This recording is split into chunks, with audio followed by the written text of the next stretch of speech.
میرا مادہ بہت پتلا ہے، کوئی نسخہ بتا دیں۔ میرے محترم بھائیو، ابھی یہ جو تلبینہ بتایا ہے نا، یہی کھاؤ، یہ بہترین علاج ہے۔ یہ میرے محترم بھائیو ہر کمزوری کا علاج ہے، چاہے وہ جسمانی ہے، چاہے وہ اعصابی ہے، چاہے وہ جنسی ہے، کوئی بھی بیماری ہے۔ میرے محترم بھائیو، حکیم لقمان ایک بات کہا کرتے تھے۔ حکیم لقمان کہتے تھے مغز کو مغز تقویت دیتا ہے، تخم کو تخم تقویت دیتا ہے، مغز کو مغز تقویت دیتا ہے، تخم کو تخم تقویت دیتا ہے۔ میرے محترم بھائیو، دوائیوں کے چکر میں نہ پڑا کرو، جو کمزوری ہے وہ چیز کھایا کرو۔ بہترین علاج میرے محترم بھائیو، جس چیز کی کمی ہے، بیج کی کمی ہے، جتنے عرب ہیں میرے محترم بھائیو، ان کی گاڑیاں بھری ہوتی ہیں، پتہ ہے کس چیز سے؟ بیجوں کے چھلکوں سے۔ وہ کبھی پمپکن کے بیج کھا رہے ہوتے ہیں، کبھی سورج مکھی کے بیج کھا رہے ہوتے ہیں، دیکھا آپ کو جانتا ہو۔ تو میرے محترم بھائیو، سیڈز کھاؤ، بیج کو بیج تقویت دے گا۔ سورج مکھی کے بیج ہیں آپ کے پاس، میرے محترم بھائیو، آپ کے پاس کلونجی ہے، آپ کے پاس میتھی دانہ ہے، یہ بھی بیج ہیں۔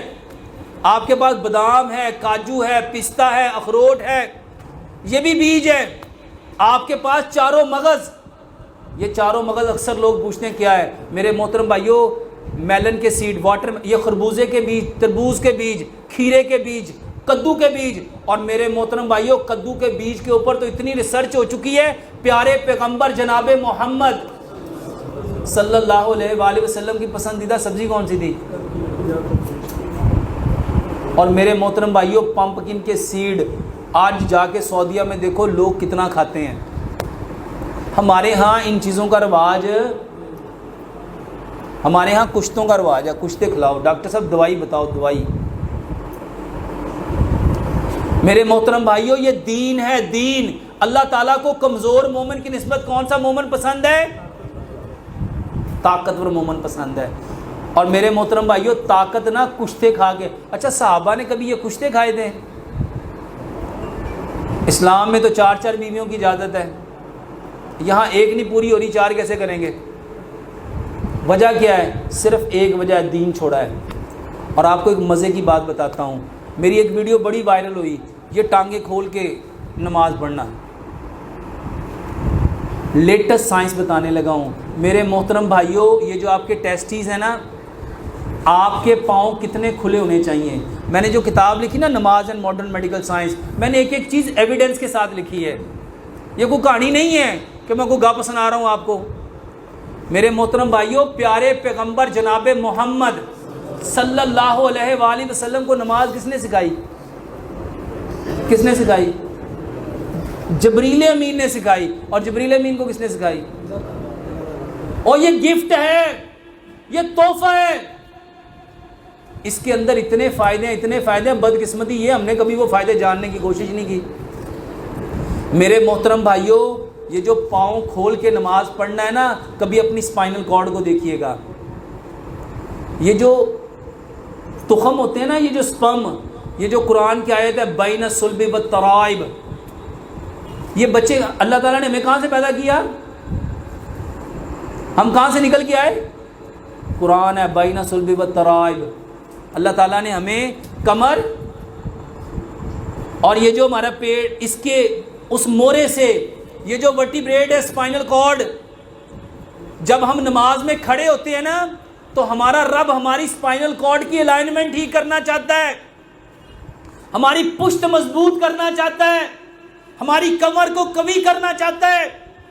اور پشت کسے کہتے ہیں؟ پشت کسے کہتے ہیں؟ کسے کہتے ہیں؟ پشت کسے کہتے ہیں؟ پشت نسل کو کہتے ہیں۔ اور ہمارے ہاں پشت کہتے ہیں پیچھے۔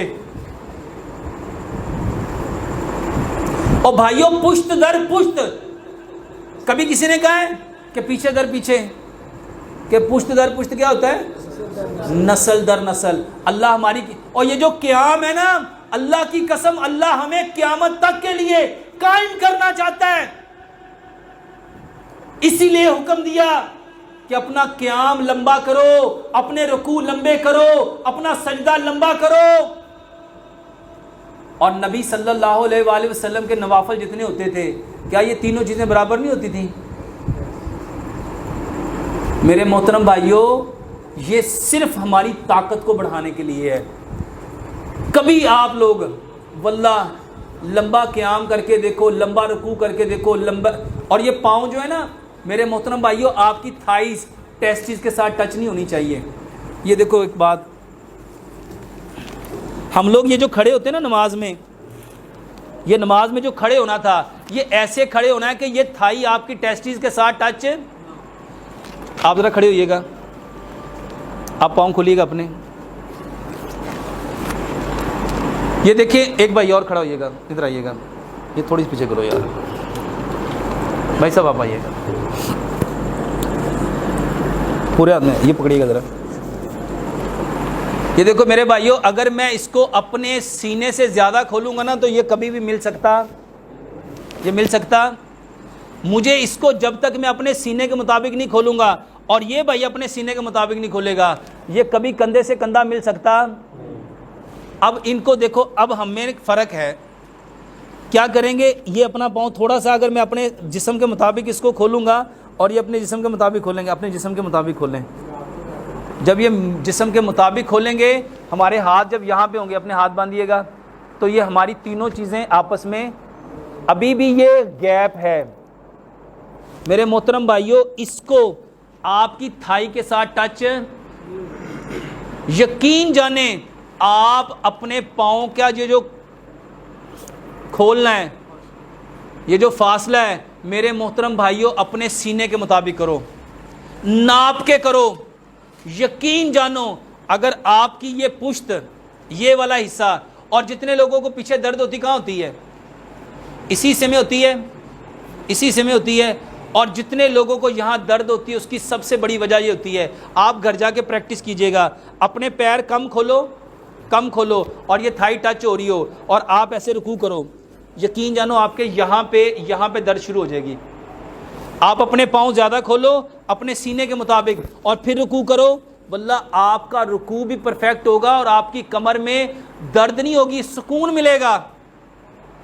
اور آج ہماری کمر میں سب سے زیادہ درد تکلیف کیوں ہے، اور یہ جو ہمیں مسائل ہیں، اس کی وجہ کیا ہے کہ ہم نے پیارے پیغمبر جناب محمد صلی اللہ علیہ وآلہ وسلم کے طریقے کے مطابق اپنا قیام، رکوع، سجود نہیں کیے۔